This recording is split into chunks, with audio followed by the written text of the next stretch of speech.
Un importante passo avanti per la valorizzazione del patrimonio storico, culturale e naturalistico del territorio esontino è stato compiuto con la firma di un accordo di progetto tra la Fondazione Cassa di Risparmio di Gorizia e il comune di Romans di Isonzo. L'intesa mira a rafforzare ulteriormente il progetto pluriennale Go Green e in particolare potenziare l'esperienza offerta dal civico museo archeologico di Romans di Isonzo. Il comune infatti punta a rendere sempre più moderna l'esposizione all'interno di Casa Candussi Pasiani. La Fondazione Carigò aveva già sostenuto nel 2021 l'allestimento multimediale del museo con un contributo di 40.000 euro. Con il nuovo accordo il comune stesso consente alla Fondazione di utilizzare i contenuti multimediali del Museo Archeologico Civico all'interno delle proprie sedi espositive. Quindi la Fondazione persegue questo ampliamento dell'offerta culturale.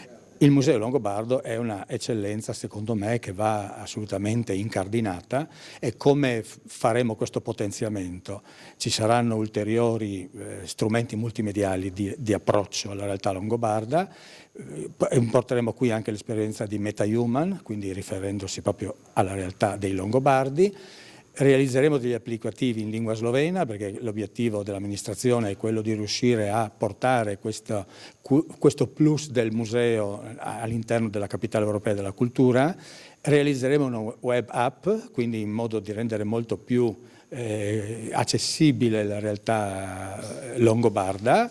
È un accordo fondamentale per tanti motivi. Il primo motivo: conferma la sensibilità della Fondazione Cassa di Risparmio di Gorizia per il territorio e per quello che il territorio sa dare dal punto di vista anche di offerta culturale e turistica. In secondo luogo, ci dà modo di raggiungere un obiettivo ulteriore, che è quello appunto di realizzare una promozione diffusa. Noi abbiamo puntato molto nel rinnovare questo allestimento, ovviamente sull'esposizione dei reperti, ma anche sulla multimedialità e l'interattività, per dare al visitatore un qualcosa di nuovo. Il fatto di entrare nel circuito Go Green e quindi di avere anche un pezzo del nostro museo e della storia che vogliamo raccontare anche all'interno della sede della Fondazione è appunto in linea con questi nostri obiettivi di voler espandere anche la promozione di quello che stiamo facendo. Il progetto Go Green, avviato dalla Fondazione nel 2018, intende promuovere una fruizione innovativa e sostenibile del territorio, incentrata sul turismo lento e sull'uso delle nuove tecnologie. Tra le azioni realizzate finora rientrano una rete di itinerari narrativi ciclopedonali accessibili tramite app e l'allestimento di Go Green Point fisici integrati con tecnologie multimediali. E che cosa faremo in Fondazione?